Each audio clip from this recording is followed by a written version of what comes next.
Student जितने बच्चे class 10th में और 1 मार्च को गणित का पेपर देने वाले उनके लिए सबसे ज्यादा इंपोर्टेंट है मेरे प्यारों। जो आज मैं आप लोगों को गणित का एक ऐसा वायरल पेपर बताने वाला हूं जो कि 100% आपको देखने को मिलेगा 1 मार्च को। आप लोगों को कोड नोट कर लो 822 HX कोड है मेरे प्यारे बच्चों। और आज मैं आप लोगों को 70 में 70 में बिल्कुल पक्का कराने वाला हूँ। सारा क्वेश्चन बताने वाला हूँ, एक भी क्वेश्चन छोड़ूंगा नहीं, पूरा डिटेल में। एडमिट कार्ड लेकर जाना, सही से अनुक्रमांक और नाम यहाँ पे डाल लीजिएगा। और इस पेपर को हल करने के लिए आपके पास समय रहेंगे 3 घंटे 15 मिनट में इस क्वेश्चन पेपर को सॉल्व करना होगा। नीचे जब बढ़ोगे तो नोट दिया गया, नोट में बोला कि प्रारंभ के 15 मिनट परीक्षार्थियों को प्रश्न पत्र पढ़ने के लिए निर्धारित है। मतलब कि 15 मिनट इस क्वेश्चन पेपर को आप पढ़ोगे और 3 घंटे में इस पेपर को सॉल्व करना है। यह है पहला निर्देश।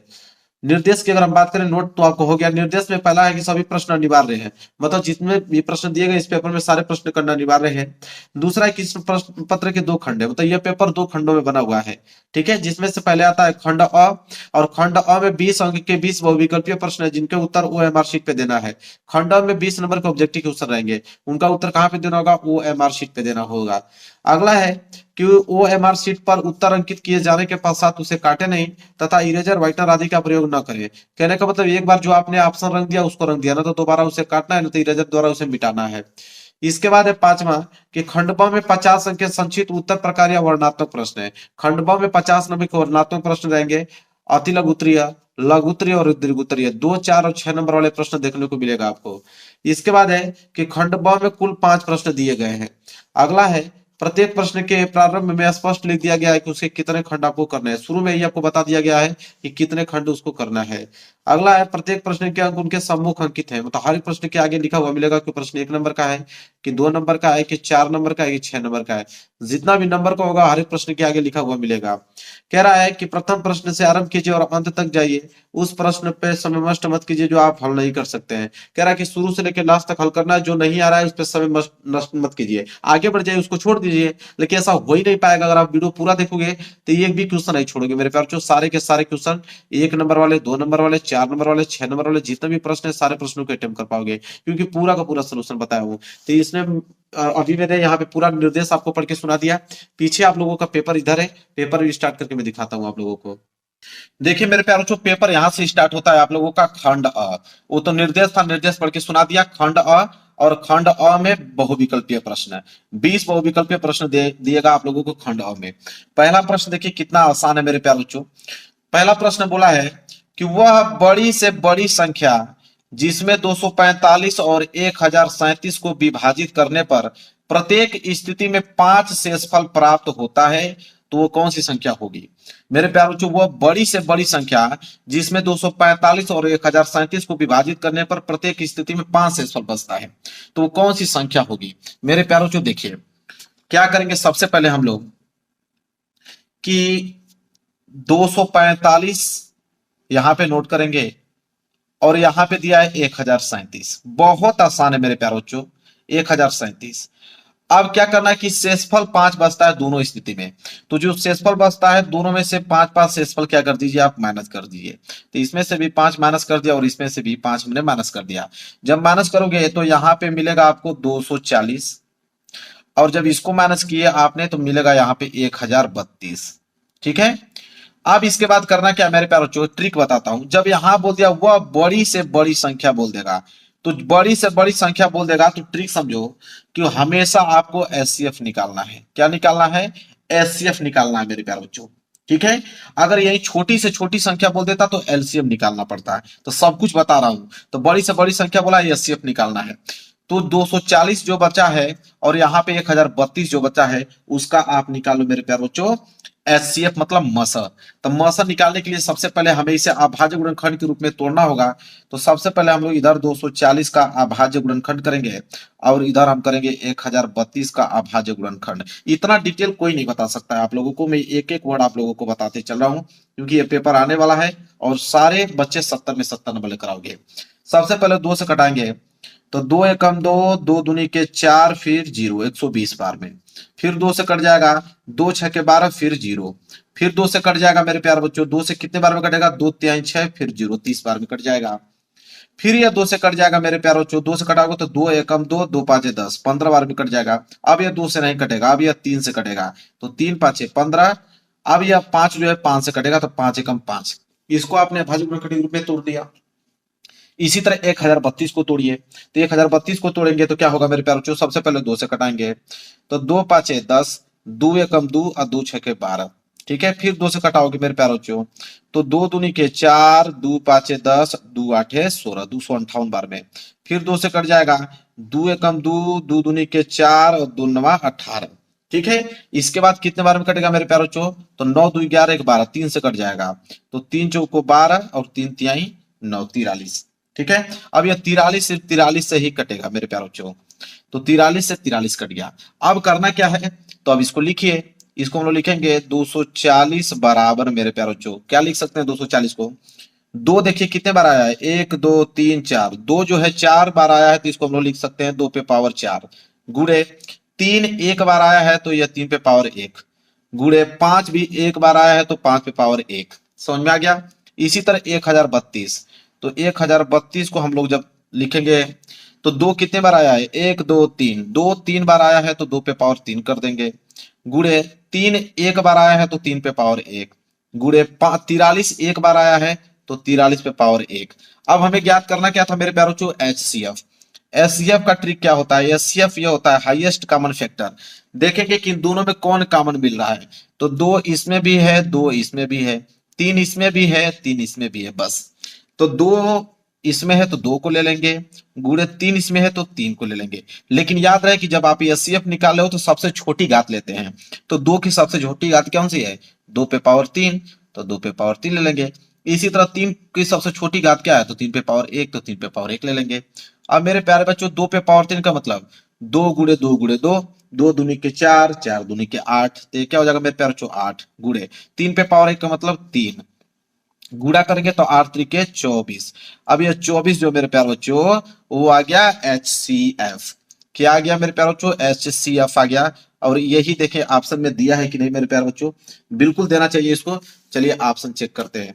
ऑप्शन जब चेक करोगे तो सी वाला ऑप्शन जो है बिल्कुल राइट आंसर हो जाएगा मेरे प्यारे बच्चों। इतना डिटेल में कोई बताएगा आप लोगों को, बताना इतना डिटेल में कोई आप लोगों को पूरे यूट्यूब चैनल पे नहीं बता पाएगा। चलिए, लेकिन मैं चाहता हूं कि सारे बच्चों का 70 में 70 नंबर आए, इसलिए मैं इतना डिटेल बता रहा हूं। आगे बढ़ेंगे, दूसरा प्रश्न देखेंगे। देखिए दूसरा प्रश्न क्या है मेरे प्यारे बच्चों, कि एक त्रिघात बहुपद के अधिक से अधिक शून्यकों की संख्या होगी। ये तो बहुत सिंपल मेरे प्यारे बच्चों, त्रिघात बहुपद के अधिक से अधिक शून्यकों की संख्या। त्रिघात बहुपद कैसे लिखा जाता है, ए एक्स क्यू प्लस हम बी एक्स स्क्वायर प्लस सी एक्स, ठीक है, प्लस डी, ऐसे लिख सकते हैं, ठीक है, त्रिघात बहुपद को।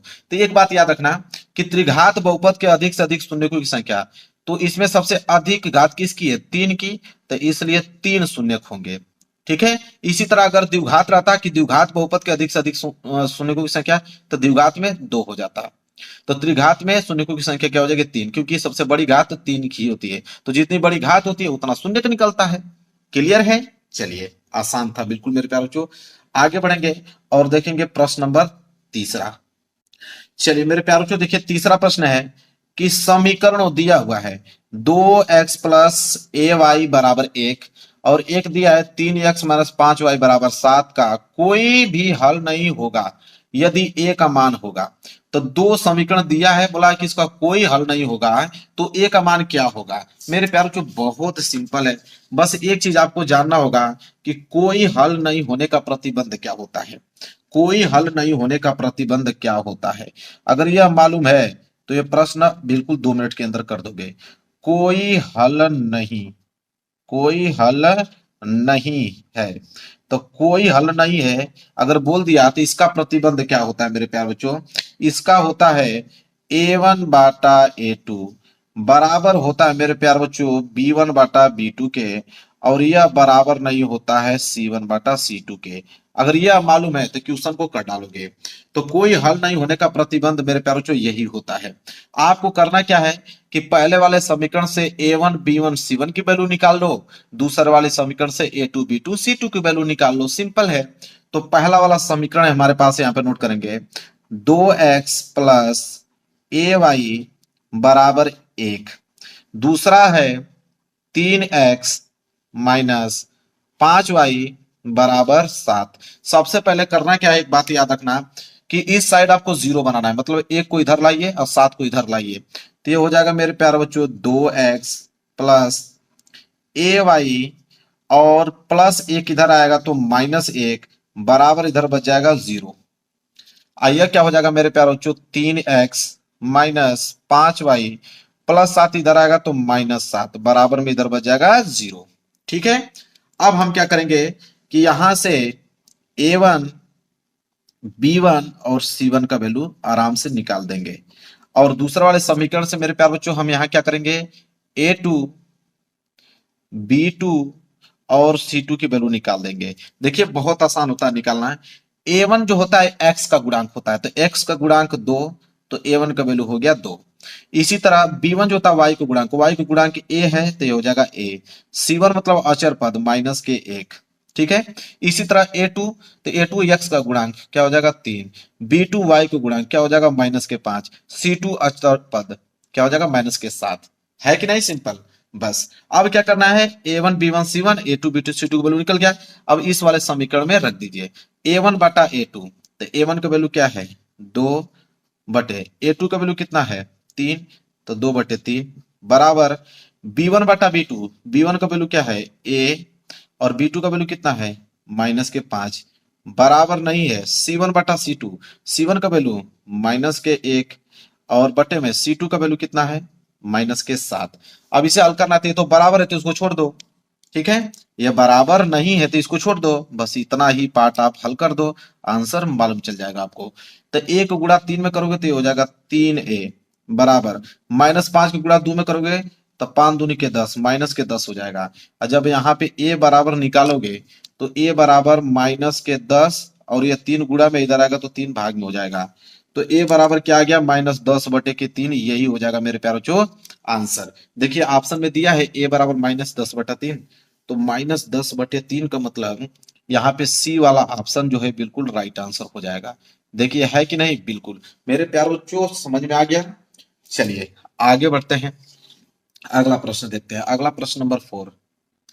देखिए मेरे प्यारों जो क्वेश्चन नंबर 4 क्या है, बोला है क्वेश्चन नंबर 4 कि यदि समीकरण 2x² प्लस ax प्लस 6 बराबर 0 का एक मूल 2 है तो a का मान होगा। मेरे प्यारे बच्चों जब भी आपको समीकरण देकर और एक मूल आपको दिया हो और यहाँ पे a का मान पूछिए, तो सबसे पहले करना क्या है कि जो एक मूल दिया होता है वो मेरे प्यारे बच्चों वह x की ही वैल्यू होती है। तो जब भी मूल जो दिया होता है उसको समझ लीजिए कि x का वैल्यू दिया है, तो x बराबर आपको मालूम चल गया कि 2 होने वाला है। और समीकरण आपको दे रखा है यहाँ पे कि 2x² प्लस ax प्लस 6 बराबर 0। अब आपको करना क्या है कि जहां पे भी मेरे प्यारों जो x दिखेगा वहां पे आपको 2 रखना है। तो ये हो जाएगा आपका 2 गुणे x², तो x की जगह हम लिखेंगे 2, तो ये हो जाएगा 2 का स्क्वायर प्लस ये हो जाएगा a गुणे x आ गया तो x की जगह आप रखोगे 2 और प्लस ये हो जाएगा 6 बराबर में मेरे प्यारों जो 0।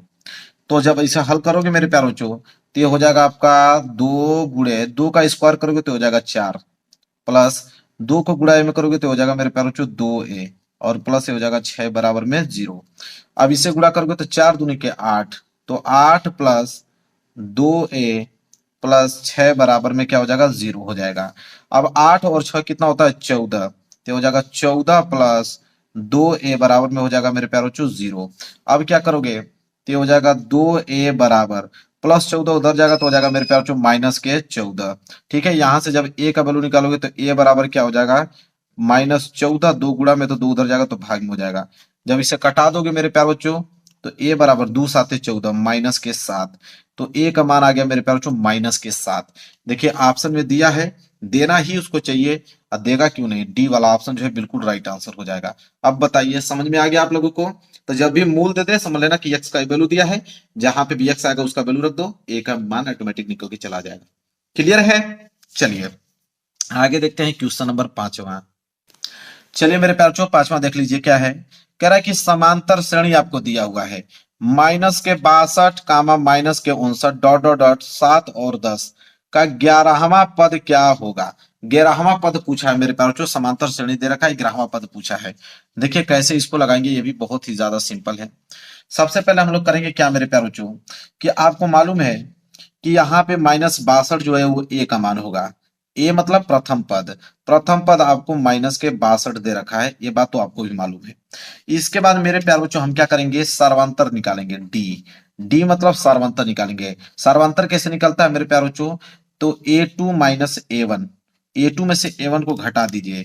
तो आपको मालूम है कि A2 यहाँ पे आपका क्या है, माइनस के 59, तो माइनस के 59 में से घटा दीजिए A1, A1 आपका है माइनस के 62, तो यहाँ माइनस 62 आप क्या करेंगे, घटा दीजिए। जब माइनस 62 घटाओगे तो क्या हो जाएगा मेरे प्यारे बच्चों, ध्यान से देखिए, तो हो जाएगा माइनस 59, माइनस गुणा माइनस में होगा तो हो जाएगा प्लस 62। ठीक है, तो यहाँ माइनस 59 और प्लस 62। ठीक है, घटाओगे तो 62 में से 59 जाएगा तो 3 बचेगा, और यह डी का वैल्यू आ गया।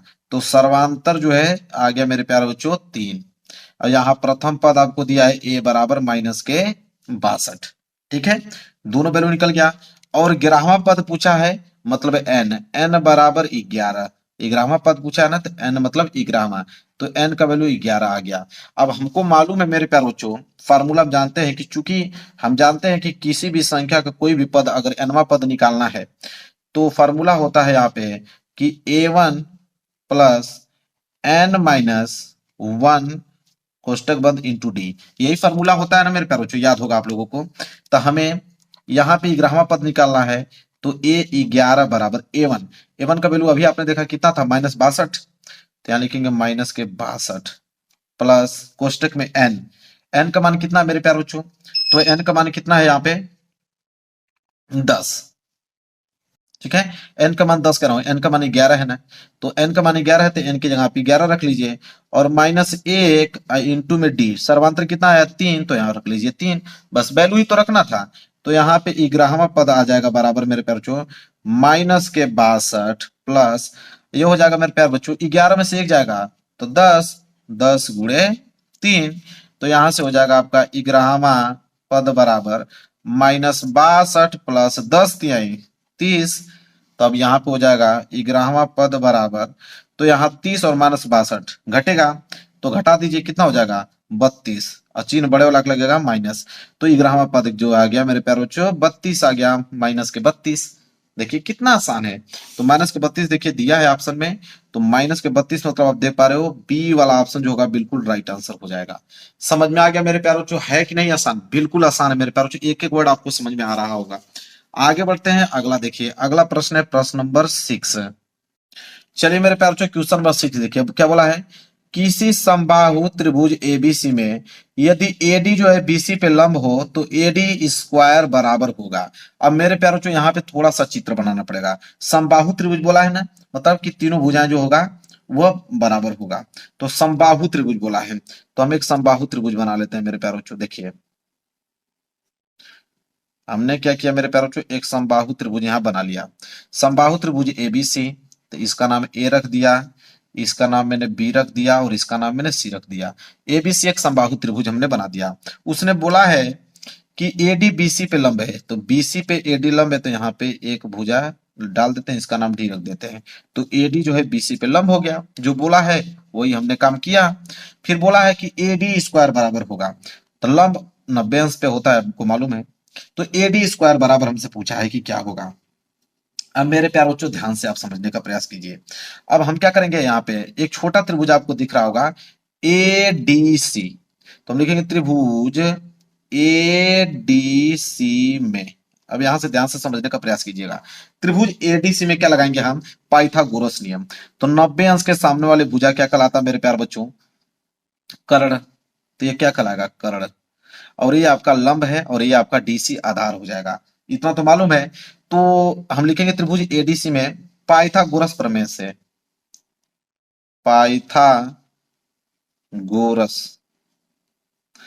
पाइथागोरस प्रमेय से मेरे प्यार बच्चों, यहाँ पे हम पाइथागोरस थ्योरम लगाएंगे।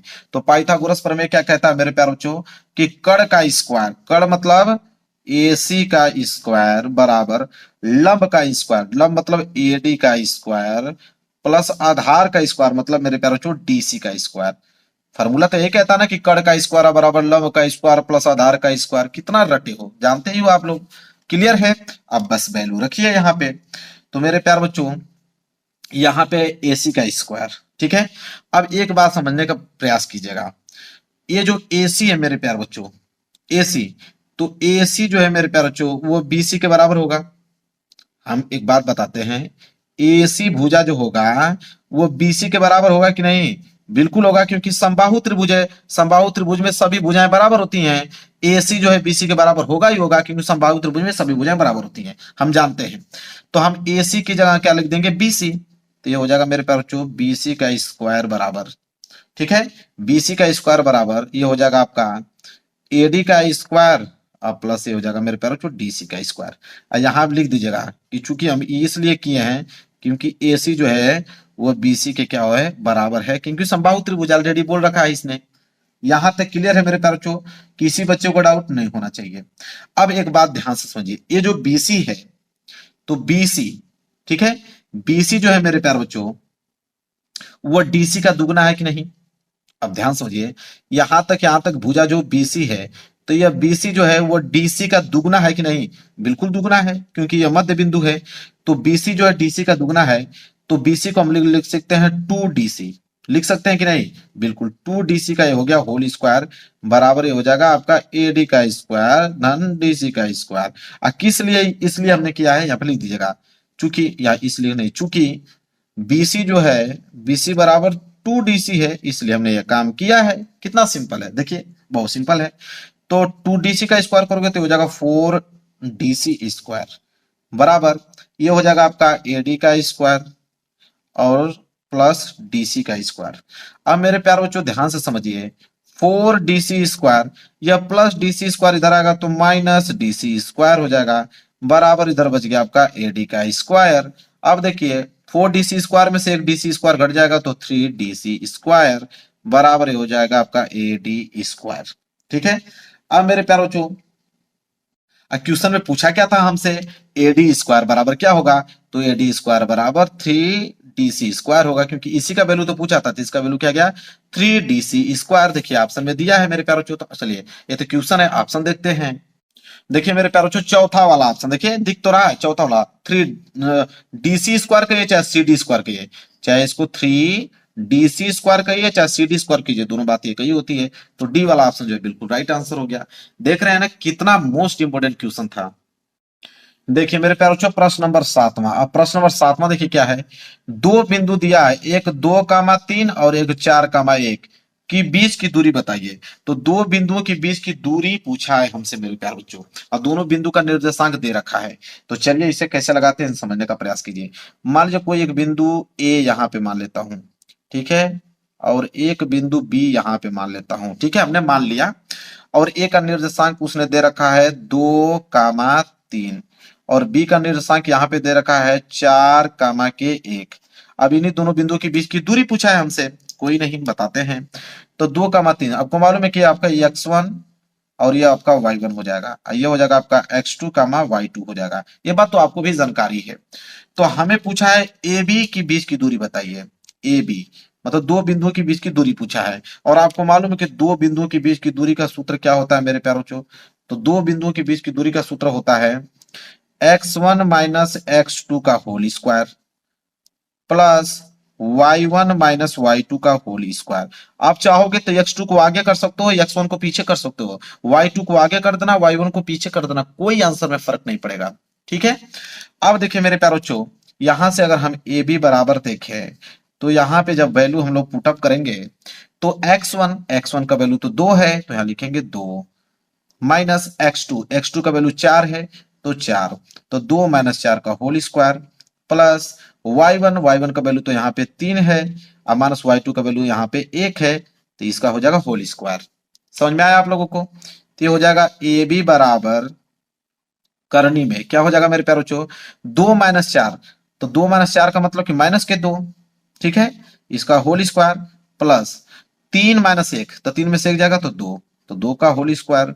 अब यहाँ पे जब हल करेंगे तो ए बी बराबर मेरे प्यारे बच्चों क्या हो जाएगा? करनी में -2 का स्क्वायर करोगे तो प्लस के 4 आने वाला है, और 2 का भी स्क्वायर करोगे तो प्लस के 4 ही आने वाले हैं। तो यहां से ए बी बराबर मेरे प्यारे बच्चों क्या हो जाएगा? करनी में 4 और 4 मिलके होते हैं 8। तो ए बी बराबर हम लोग क्या करेंगे कि 8 को हम लोग क्या लिख सकते हैं मेरे प्यारे बच्चों? 4 गुणे 2 लिख सकते हैं, बिल्कुल मेरे प्यारे बच्चों लिख सकते हैं। तो ये हो जाएगा ए बी बराबर, तो 4 का वर्गमूल तो 2 बाहर आ जाएगा, लेकिन 2 का वर्गमूल नहीं निकलता है तो 2 तो करड़ी में ही रहने वाला है। तो ए बी बराबर आ गया आपका 2 करड़ी में 2 इकाई, 2 करड़ी में 2 इकाई, क्योंकि यूनिट हमको मालूम नहीं है तो यूनिट इकाई होगा। तो देखिए इन दोनों बिंदुओं के बीच की दूरी कितना आ गया, 2 करड़ी में 2 इकाई। देखिए दिया है ऑप्शन में, देना ही चाहिए। तो देखिए सी वाला ऑप्शन 2 करड़ी में 2 इकाई दिख रहा है, बिल्कुल मेरे प्यारों बच्चों यही हो जाएगा आप लोगों का राइट आंसर। समझ में आ गया। चलिए बिल्कुल आराम से हल करते रहिए, क्योंकि 70 में 70 नंबर आप लोगों को लाना है। चलिए मेरे प्यारे बच्चों देखिए क्वेश्चन नंबर 8वां, क्वेश्चन नंबर 8वां क्या है मेरे प्यारे बच्चों, बोला है कि यदि cos a बराबर 7/25 दे रखा है, तो पूछा है कि tan a plus cot a का मान क्या होगा। मेरे प्यारे बच्चों ये भी प्रश्न बहुत ही ज्यादा सिंपल है, देखिए ध्यान से कैसे इसको हल करेंगे। तो आपको दे रखा है मेरे प्यारे बच्चों cos a का मान, cos a बराबर दे रखा है 7/25 दे रखा है, और आपसे वैल्यू किसका पूछा है, तो पूछा है कि tan a plus cot A का मान हमें बताइए। अब मेरे प्यारों बच्चों आप ध्यान से एक चीज समझिए कि कॉस ए बराबर 7/25 दे रखा है। आपको मालूम है कि कॉस ए बराबर क्या होता है, आधार बटे के कर्ण। ये बात तो आपको भी मालूम है, क्या होता है, आधार बटे के कर्ण होता है। तो एक चीज तो कंफर्म हो गया मेरे प्यारों बच्चों कि आधार यहाँ पे 7 हो गया, कर्ण आपका 25 हो गया। ठीक है, तो आधार आपका 7, कर्ण आपका 25 हो गया। आपको निकालना पड़ेगा लंब, तो लंब निकाल लीजिए। और आपको मालूम है कि लंब बराबर क्या होता है, तो लंब बराबर करनी में मेरे प्यारे बच्चों होता है कर्ण का स्क्वायर। क्या होता है, कर्ण का स्क्वायर माइनस आधार का स्क्वायर, पाइथागोरस नियम के अनुसार यह होता है। तो इस फार्मूले से पहले आप लंब निकाल लो, तो चलिए लंब निकाल देते हैं। तो लंब निकालोगे तो यह हो जाएगा करनी में कर्ण का स्क्वायर, कर्ण तो आपका 25 है, तो ये हो जाएगा 25 का होल स्क्वायर माइनस आधार का स्क्वायर, आधार तो 7 है, तो हो जाएगा 7 का होल स्क्वायर। तो यहाँ पे मेरे प्यारे बच्चों हो जाएगा आपका 25 का 625 और माइनस 7 का स्क्वायर करोगे तो 7 7 49 होता है। तो यहाँ से आप जब 625 माइनस 49, तो 625 में से जब 49 घटाओगे तो कितना जाएगा 576, और 576 का वर्गमूल क्या होता है मेरे प्यारों, 24। क्या होता है 24।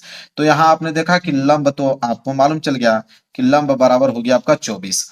तो लंब भी मालूम चल गया, आधार और कर्ण मालूम था ही। अब यहां से वैल्यू रख लीजिए। अब मेरे प्यारों बच्चों सबसे अलग अलग पहले वैल्यू निकालिए। पहले आप tan a का मान निकालिए। तो tan a बराबर क्या होता है, तो tan a बराबर होता है लंब बटे के आधार। क्या होता है मेरे प्यारों बच्चों, लंब बटे के आधार होता है, लंब बटे आधार। तो आपको मालूम है कि लंब कितना है, लंब अभी हमने 24 निकाला और आधार दिया ही था 7, तो 24/7 जो है वो tan a का माना गया। इसी तरह हम पहले यहाँ पे cot a भी निकालेंगे। तो cot a क्या होता है, आधार बटे के लंब होता है, आधार बटे के क्या होता है मेरे प्यारों, लंब होता है। तो देखिए यहाँ पे ध्यान से कि आधार आपको दिया है कितना 7, और लंब कितना है मेरे प्यारों, अभी निकाल के आए हैं हम लोग 24, तो 7/24। अब हमें वैल्यू तो पूछा था किसका, tan a plus cot a का मान हमसे पूछा था। तो वैल्यू रख लीजिए, tan a का मान तो 24/7 धन cot a का मान कितना है 7/24। ठीक है, चलिए निकालते हैं मेरे प्यारों बच्चों। तब इसके निकालेंगे तो आप ध्यान से समझने का प्रयास कीजिए। 24 और 7 का एलसीएम लेंगे मेरे प्यारों बच्चों तो कितना हो जाएगा 168 हो जाएगा। कितना हो जाएगा 168। जब 7 का भाग मेरे प्यारों बच्चों 168 में देंगे तो 24 बार जाएगा, और 24 को गुणा 24 में करेंगे तो आ जाएगा 576, बीच में आप प्लस लगा दीजिए। इसी तरह 24 का भाग जब 168 में दोगे तो 7 बार जाएगा, और 7 को गुणा जब 7 में करोगे तो 7 7 49 होगा मेरे प्यारों बच्चों। अब 576 और 49 जोड़ोगे तो यहाँ पे हो जाएगा 625, अब बटे हो जाएगा नीचे आपका 168। ये हो गया मेरे प्यारे बच्चों फाइनल आंसर। सबको समझ में आया है कि नहीं बताइए, एक एक वर्ड मैंने डिफाइन किया है मेरे प्यारे बच्चों। 625/168 का मतलब यहाँ पे 625/168 डी वाला ऑप्शन दिख रहा है ना, देखिए डी वाला ऑप्शन जो है बिल्कुल राइट आंसर हो जाएगा। क्लियर है, चलिए क्लियर है मेरे प्यारे बच्चों। आगे बढ़ेंगे, प्रश्न नंबर 9 देखेंगे। देखिए प्रश्न नंबर 9 क्या है कि एक समतल मैदान पर एक मीनार की छाया की लंबाई उसकी ऊंचाई की करनी में 3 गुनी है, तो सूर्य का उन्नयन कोण होगा। ठीक है, देखिए बिल्कुल आसान क्वेश्चन है मेरे प्यारों बच्चों, बिल्कुल आसान क्वेश्चन है, ध्यान से समझने का प्रयास करेंगे ये भी समझ में आएगा। अब बोला है कि यदि समतल मैदान पर, मतलब भूमि बिल्कुल समतल है, तो समतल मैदान पर एक मीनार की छाया की लंबाई उसकी ऊंचाई की करनी में 3 गुनी है। अब यहां से ध्यान से समझिए, यह हमने मान लिया कि यह समतल भूमि है और इस पे मैंने एक मीनार खड़ा कर रखा हूं, यह मीनार है। ठीक है, क्या है मेरे प्यारे बच्चों, मीनार है। मैं इसका नाम ए रख देता हूं, इसका नाम बी रख देता हूं, इसका नाम मैंने सी रख लिया। ठीक है, ध्यान से समझने का प्रयास कीजिएगा। ए बी जो है मेरे प्यारे बच्चों मीनार है, ए बी जो है मीनार है, और इसकी मैंने ऊंचाई मान लिया एच। ठीक है, ये आपका मीनार है, और मीनार की ऊंचाई मैंने मान रखा है एच मीटर। क्या मैंने माना, एच मीटर। तो इसने बोला है कि एक समतल मैदान पर एक मीनार की छाया की लंबाई, तो ए बी अगर मीनार है तो ए सी उसकी छाया होगी, क्योंकि कोई चीज अगर वस्तु इस तरह खड़ी है तो उसकी छाया यही बनेगी। तो यह हो गया मेरे प्यारे बच्चों छाया। क्या हो गया, मीनार की छाया। बोल क्या रखा है कि एक समतल मैदान पर एक मीनार की छाया की लंबाई, तो छाया की लंबाई उसकी ऊंचाई की कड़ी में 3 गुनी है, मतलब मीनार की ऊंचाई की कड़ी में 3 गुनी है। तो यच का अगर हम कड़ी में 3 गुना करूंगा तो ये हो जाएगा आपका कड़ी में 3 एच। ठीक है, होगा कि नहीं, बिल्कुल कड़ी में 3 गुना करूंगा, मतलब कि कड़ी में 3 का गुणा एच में कर दीजिए तो कड़ी में 3 एच हो गया। यह क्या है, छाया की लंबाई उसकी। पूछा क्या है, तो सूर्य का उन्नयन कोण, उन्नयन कोण क्या होता है मेरे पास, नीचे से ऊपर देखने पे, नीचे से जब हम इस मीनार के देखेंगे उस बिंदु को ऊपर वाले को, तो इसके बीच जो कोण बनता है वो उन्नयन कोण कहलाता है। सूर्य भगवान कहाँ पे है, यहाँ पे है, सूर्य जी यहाँ पे है। तो सूर्य का उन्नयन कोण थीटा वैल्यू पूछा है हमसे। अब देखिए कितना सिंपल है मेरे प्यारे बच्चों। यहाँ पे सबसे पहले देखिए कौन सा त्रिभुज बना है, त्रिभुज ए बी सी में। ठीक है, ए बी सी कह रहा हूं, त्रिभुज यहाँ पे बन जाएगा आपका ए सी बी में, त्रिभुज ए सी बी में। अब त्रिभुज ए सी बी में आप ध्यान देंगे तो यह क्या है मेरे प्यारे बच्चों, ये तो आपका 90 अंश है। 90 अंश के सामने वाले भुज आपको भी मालूम है मेरे प्यारे बच्चों क्या होता है, कर्ण। 90 अंश के सामने वाला कर्ण हो गया। ठीक है, और थीटा वाले सामने वाले भुजा क्या कहलाएगा आपका लंब, तो ये लंब हो गया, ये आपका आधार हो गया। तो लंब का वैल्यू दे रखा है, आधार का वैल्यू दे रखा है। ठीक है, तो लंब बटे आधार टेन थीटा में होता है। तब त्रिभुज ए सी बी में हम लिखेंगे टेन थीटा बराबर, टेन थीटा बराबर क्या होता है, लंब बटे आधार। लंब आपका क्या है मेरे प्यारे बच्चों, ए बी, और आधार आपके क्या है मेरे प्यारे बच्चों, ए सी। बस हो गया, वैल्यू रखिए जब, तो ये हो जाएगा टेन थीटा, तो लिखेंगे टेन थीटा बराबर ए बी। तो ए बी की दूरी कितना दिया है, एच बटे ए सी। ए सी की दूरी दिया है करड़ी में 3 एच। ठीक है, यहां से आप देख पा रहे हो एक चीज आपको नजर आ रहा होगा कि एच से एच कैंसिल, ऊपर बच गया आपका एक। तो ये हो जाएगा मेरे प्यारो चो टेन थीटा बराबर, ऊपर तो एक बचा और नीचे करड़ी में 3 बचा। ठीक है, अब इसे हल करेंगे तो क्या हो जाएगा आपका टेन थीटा बराबर, अब 1/करड़ी में 3। अब टेन का कितना अंश का वैल्यू, 1/करड़ी में 3 होता है मेरे प्यारो चो, तो टेन 30 अंश का मान, तो टेन 30 अंश का मान 1/करड़ी में 3 होता है। तो 1/करड़ी में 3 को मैंने टेन 30 अंश लिख लिया। अब टेन से टेन हो गया ये कैंसिल, इधर बच गया थीटा, इधर बच गया 30 अंश। थीटा क्या है, सूर्य का उन्नयन कोण, तो सूर्य का उन्नयन कोण कितना आ गया, 30 अंश आ गया। समझ में आ गया मेरे प्यारे बच्चों। देखिए कौन सा राइट आंसर होगा, तो 30 अंश का मतलब सी वाला ऑप्शन, सी वाला ऑप्शन जो है बिल्कुल राइट आंसर हो गया। समझ में आ गया मेरे प्यारे बच्चों। चलिए आगे बढ़ते हैं, अगला प्रश्न, अगला प्रश्न है प्रश्न नंबर यहाँ पे 10वां। देखिए प्रश्न नंबर 10वां क्या है मेरे प्यारे बच्चों, कह रहा है कि एक वृत्त की समांतर समानांतर स्पर्श रेखाएं हो सकती हैं। तो एक वृत्त की समानांतर स्पर्श रेखाएं कितनी हो सकती हैं। अब मेरे प्यारे बच्चों एक बात आप बताओ कि अगर कोई वृत्त, मान लीजिए कि एक वृत्त मैंने ले लिया, ये वृत्त, तो ये वृत्त की समानांतर स्पर्श रेखा कितनी हो सकती हैं। ठीक है, तो या तो आपका यह हो सकता है मेरे प्यारे बच्चों, या तो आपका यह हो सकता है। यही तो समानांतर रेखा है मेरे प्यारे बच्चों। तो एक वृत्त के मेरे प्यारे बच्चों दो समानांतर रेखाएं हो सकती हैं। कितनी समानांतर रेखाएं, दो समानांतर रेखाएं हो सकती हैं।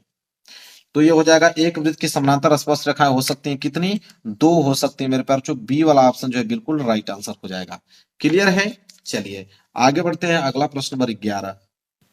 देखिए क्वेश्चन नंबर 11 क्या है मेरे प्यारे बच्चों, कि 12 सेंटीमीटर त्रिज्या वाले एक वृत्त के त्रिज्यखंड का क्षेत्रफल होगा यदि त्रिज्यखंड का कोण 60 अंश है। अब मेरे प्यारे बच्चों त्रिज्या दे ही रखा है आपको, कोण दे ही रखा है, त्रिज्यखंड का क्षेत्रफल पूछा है, तो त्रिज्यखंड का क्षेत्रफल का फॉर्मूला आपको मालूम रहेगा तो काम बन जाएगा। अब यहाँ पे त्रिज्या आर का वैल्यू तो दे रखा है कि आर बराबर 12 सेंटीमीटर उसने बोल रखा है, साथ ही साथ थीटा का भी वैल्यू दे रखा है कि थीटा जो है वो 60 डिग्री है। ठीक है, त्रिज्यखंड का क्षेत्रफल पूछा है, तो हम लोग लिखेंगे कि इसलिए त्रिज्यखंड का जो क्षेत्रफल होगा, तो यहाँ पे लिखेंगे हम लोग त्रिज्यखंड का क्षेत्रफल। मेन बात है फार्मूला याद होना, फार्मूला अगर याद है आपको तो आप सारे क्वेश्चन करके चले आओगे। तो त्रिज्य खंड का क्षेत्रफल बराबर फार्मूला क्या होता है मेरे प्यारे बच्चों, में लिखता हूं यहाँ पे कि थीटा बटे 360 पाई आर स्क्वायर, यह फॉर्मूला होता है त्रिज्य खंड का क्षेत्रफल ज्ञात करने का। अब यहाँ पे वैल्यू पुटअप कीजिए, तो थीटा का वैल्यू आपको मालूम है कि 60 अंश दे रखा है, बटे नीचे हो जाएगा आपका 360 और इंटू पाई का मान कितना होता है मेरे प्यारे बच्चों, तो पाई का मान हम इसलिए नहीं रखेंगे क्योंकि ऑप्शन में पाई दे रखा है, तो पाई को हम पाई ही रहने देंगे, इंटू आर स्क्वायर, आर मतलब 12, तो ये हो जाएगा 12 गुणे 12 हो जाएगा। ठीक है, अब ध्यान से देखिए, ये हो जाएगा मेरे प्यारे बच्चों, अगर हम एक जीरो से एक जीरो काट देते हैं और 6 कम 6 और इससे 6 छिया 36, 6 से 6 बार में कट जाएगा। अब इस 6 से अगर मैं इसको काट दूं 6 दूनी के 12, तो ऊपर आपका बचा 1 गुणे पाई गुणे 12 गुणे 2, तो 12 दूनी के 24 और 24 को गुणा 1 में करोगे तो 24 आएगा, और 24 गुणे पाई का मतलब 24 पाई, तो आ जाएगा 24 पाई। और क्षेत्रफल आप निकाल लो मेरे प्यारे बच्चों, तो सेंटीमीटर स्क्वायर होगा ही होगा, तो 24 पाई सेंटीमीटर स्क्वायर जो है इसका त्रिज्य खंड का क्षेत्रफल आ जाएगा। चलिए देखते हैं, ऑप्शन में दिया है, देना ही चाहिए 24 पाई सेंटीमीटर स्क्वायर मेरे प्यारे बच्चों, बी वाला ऑप्शन जो है बिल्कुल राइट आंसर हो गया, है कि नहीं। सिंपल, बिल्कुल फार्मूले का खेल है, फार्मूले अगर आपको मालूम है सारे क्वेश्चन करके चले आओगे। अगला प्रश्न देखते हैं, प्रश्न नंबर 12। चलिए देखते हैं मेरे प्यारे बच्चों क्वेश्चन नंबर 12। क्वेश्चन नंबर 12 क्या है कि 1/2 सेंटीमीटर व्यास वाले किसी ठोस अर्धगोले का संपूर्ण पृष्ठीय क्षेत्रफल होगा। तो व्यास तो आपको दे ही रखा है मेरे प्यारे बच्चों, व्यास मतलब डी का वैल्यू आपको दे ही रखा है कि 1/2, जब डी का वैल्यू मालूम है तो त्रिज्या निकाल लोगे। त्रिज्या क्या होता है, तो त्रिज्या जो होता है मेरे प्यारे बच्चों वो होता है व्यास का आधा। ठीक है, तो 1/2 का जब आप आधा कर दोगे तो यह 2 को गुणा जाके इसमें हो जाएगा, तो आर बराबर हो जाएगा मेरे प्यारे बच्चों 1/4, तो त्रिज्या आपके पास आ गया 1/4 सेंटीमीटर त्रिज्या आ गया। पूछा क्या है, अर्धगोले का संपूर्ण पृष्ठीय क्षेत्रफल, तो यहां हम लोग लिखेंगे अर्धगोले का संपूर्ण पृष्ठीय क्षेत्रफल, इसलिए यहाँ पे भी मेन है आप लोगों का फॉर्मूला, फॉर्मूला अगर मालूम है तो आप सारे क्वेश्चन सही कर दोगे। तो अर्धगोले का संपूर्ण पृष्ठीय क्षेत्रफल, इसीलिए कह रहा हूं कि सारे फॉर्मूला आप याद कर लेना, भूलना मत एग्जाम में। अर्धगोले का संपूर्ण पृष्ठीय क्षेत्रफल, तो अर्धगोले का संपूर्ण पृष्ठीय क्षेत्रफल का फॉर्मूला क्या होता है मेरे प्यारे बच्चों, तो चलिए मैं फॉर्मूला लिखता हूं। फॉर्मूला होता है मेरे प्यारे बच्चों 3 पाई आर स्क्वायर, अर्धगोले का संपूर्ण पृष्ठीय क्षेत्रफल। तो यहाँ पे चलिए वैल्यू रखते हैं मेरे प्यारे बच्चों, इसका भी ऑप्शन में पाई दे रखा है तो इसलिए पाई का वैल्यू नहीं रखेंगे, तो ये हो जाएगा 3 पाई गुणे आर स्क्वायर, आर मतलब 1/4 गुणे 1/4 होने वाला है इसका। ठीक है, समझ में आ गया। अब क्या हो जाएगा देखिए ध्यान से, 3 को गुणा 1 में करोगे तो 3 एकम 3, फिर 3 एकम 3, तो ऊपर तो 3 और नीचे 4 चौको 16, तो 3/16 ये हो गया पाई। क्षेत्रफल निकाल रहे हो तो सेंटीमीटर स्क्वायर में आ जाएगा, तो 3/16 पाई सेंटीमीटर स्क्वायर जो है वो आ गया अर्धगोले का संपूर्ण पृष्ठीय क्षेत्रफल। चलिए देखते हैं ऑप्शन में दिया है, तो देखिए बी वाला ऑप्शन 3/16 पाई सेंटीमीटर स्क्वायर दे रखा है ना। चलिए, तो यही हो जाएगा मेरे प्यारों, बिल्कुल राइट आंसर। समझ में आ रहा है आप लोगों को, वीडियो को लाइक जरूर कर देना, चैनल पर नया हो तो चैनल को सब्सक्राइब कर लेना। अगला प्रश्न देखते हैं, देखिए मेरे प्यारों क्वेश्चन नंबर 13। क्वेश्चन नंबर 13 क्या है, ध्यान से समझने का प्रयास कीजिएगा। कह रहा है कि निम्नलिखित सारणी का माध्य होगा। अब ये सारणी दे रखा है जिसमें से आपको वर्ग अंतराल दे रखा है, बारंबारता दे रखा है, पूछा है कि इसका माध्य बताइए। ये भी प्रश्न बहुत आसान होता है मेरे प्यारे बच्चों, मैं एक पेज लेता हूं, देखिए इसमें भी आपको कुछ सारणी बनाना पड़ता है। ठीक है, तो 2 सारणी तो इसी में से, एक तो वर्ग अंतराल का, एक बारंबारता का, 2 तो ऑटोमेटिक अपने आप ही बना लोगे आप। तो एक तो आपका सारणी बनेगा वर्ग अंतराल का, तो पहला हम यहां बनाएंगे वर्ग अंतराल का, तो पहला तो हम यहाँ पे कॉलम बना देंगे वर्ग अंतराल का, बना दिया मैंने मेरे प्यारे बच्चों। इसके बाद यह वर्ग अंतराल का बन गया, मैं यहाँ पे पाई खींच देता हूं। दूसरा बनेगा बारंबारता का, जो नीचे दिया हुआ है बारंबारता का, तो 2 सारणी तो अपने आप ही बना दोगे इस क्वेश्चन में से देख कर ही, और 2 सारणी अपने अलग से बनाना पड़ता है। किसका, देखिए तो वर्ग अंतराल हो गया, इधर आपका बारंबारता, बारंबारता को मेरे प्यारे बच्चों यहां से एफ आई से डिनोट करते हैं, किससे, एफ आई से डिनोट करते हैं।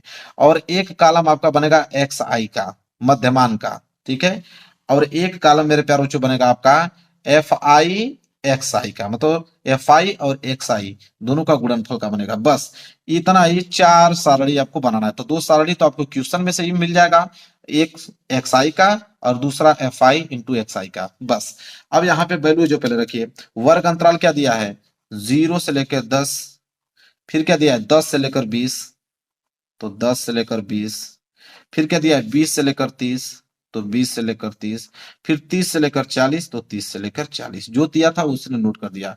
बराबरता क्या दिया है, 2 1 4 3, तो इसका दिया है 2, इसका दिया है 1, इसका दिया है 4 और इसका दिया है 3। ठीक है। अब देखिए एक्स आई का होता है, एक्स आई होता है मध्यमान, मतलब कि 0 और 10 के मध्य क्या है। मध्यमान निकालने का एक तरीका और होता है कि 0 और 10 को जोड़कर उसको आधा कर दो। तो 10 में 0 जोड़ोगे तो 10, 10 का आधा करोगे तो 5, यह हो जाएगा मध्य। इसी तरह 10 और 20 जोड़ोगे तो 30, 30 का आधा करोगे तो 15। अब वैसे भी आपको मालूम है कि 10 और 20 के बीच में 15 ही आने वाला है। इसी तरह 20 और 30 का आधा करना होगा तो 30 20 50, 50 का अधिक क्या होता है 25। इसी तरह इसका अगर एक साइन निकालना होगा मध्यमान, तो 40 और 30 70, 70 का आधा कितना होता है 35। इस तरह आप एक साइन निकाल सकते हो। और क्या है एफ आई इंटू एक्स आई, मतलब इन दोनों का गुणनफल निकाल लो। तो 5 दूनी के 10, ये हो जाएगा 15 कम 15, ये हो जाएगा 25 चौको मेरे प्यारे बच्चों 100, और ये हो जाएगा 35 कितना होता है 105, तो हो जाएगा आपका 105। ठीक है, पूरा कॉलम हमने निकाल दिया। अब क्या करना होता है, इसको पैक कर दो। ठीक है, अब क्या करना होता है मेरे प्यारे बच्चों, कि अब आपको यहाँ पे जो एफ आई है तो यहाँ पे सिग्मा एफ आई निकालना पड़ेगा। सिग्मा मतलब क्या होता है जोड़, मतलब इसको जोड़ दो, बस हो गया। तो 2 1 3 3 3 6 6 4 10, तो सिग्मा एफ आई आ गया यहाँ पे 10। और क्या निकालना पड़ता है, तो sigma F I into X I निकालना पड़ता है, मतलब इनका योग। तो जोड़ लो, तो इसका 5 आई इसका 15, तो 20 हो जाएगा। और 100 100 200 220 और 10 230, तो ये हो गया आपका 230 आ गया sigma F I into X I का। हमें क्या पूछा है मेरे प्यारों, जो हमसे पूछा है माध्य, तो माध्य का फॉर्मूला आपको मालूम होना चाहिए। तो लिखेंगे इसलिए माध्य बराबर, तो माध्य बराबर फॉर्मूला होता है मेरे प्यारे बच्चों sigma F I into X I और बटे में सिग्मा एफ आई होता है। तो यहाँ पे रख लीजिए sigma F I into X I कितना है 230, और बटे इसका वैल्यू कितना है 10। ठीक है, तो कटा दीजिए, तो 1 जीरो से 1 जीरो कट गया, तो सिर्फ 23 बचेगा। कितना बचेगा 23, यही आ गया मेरे प्यारे बच्चों माध्य इसका। देखिए दिया है ऑप्शन में, देना ही चाहिए 23 का, मतलब मेरे प्यारे बच्चों बी वाला ऑप्शन जो है बिल्कुल राइट आंसर हो जाएगा। क्लियर है, समझ में आ गया आप लोगों को। चलिए आगे बढ़ते हैं मेरे प्यारे बच्चों, अगला प्रश्न देखते हैं, प्रश्न नंबर 14। चलिए देखिए क्वेश्चन नंबर 14, क्वेश्चन नंबर 14 क्या है कि यदि कोई घटना घटित नहीं होती है तो इसकी प्रयोक्ता, मेरे प्यारे बच्चों बहुत सिंपल है। इसका रूल चलता है, यदि कोई घटना घटित नहीं हो रही है तो समझ लो कि यह असंभव घटना कहलाती है, और कोई घटना नहीं घटित होती है तो असंभव घटना, और असंभव घटना की प्रयोक्ता हमेशा शून्य होती है। इसलिए डी वाला ऑप्शन जो है बिल्कुल राइट आंसर हो जाएगा। ये तो लॉजिकल क्वेश्चन है।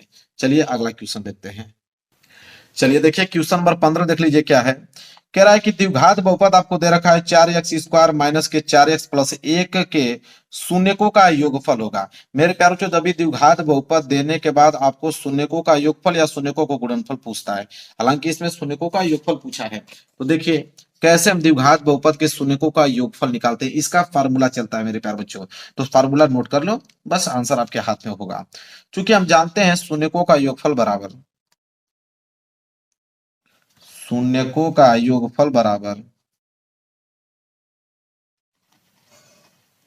शून्यकों का योगफल बराबर मेरे प्यारे बच्चों क्या होता है, माइनस एक्स का गुणांक, माइनस एक्स का गुणांक और बटे में मेरे प्यारे बच्चों एक्स स्क्वायर का गुणांक, यह फॉर्मूला होता है शून्यकों का योगफल ज्ञात करने का।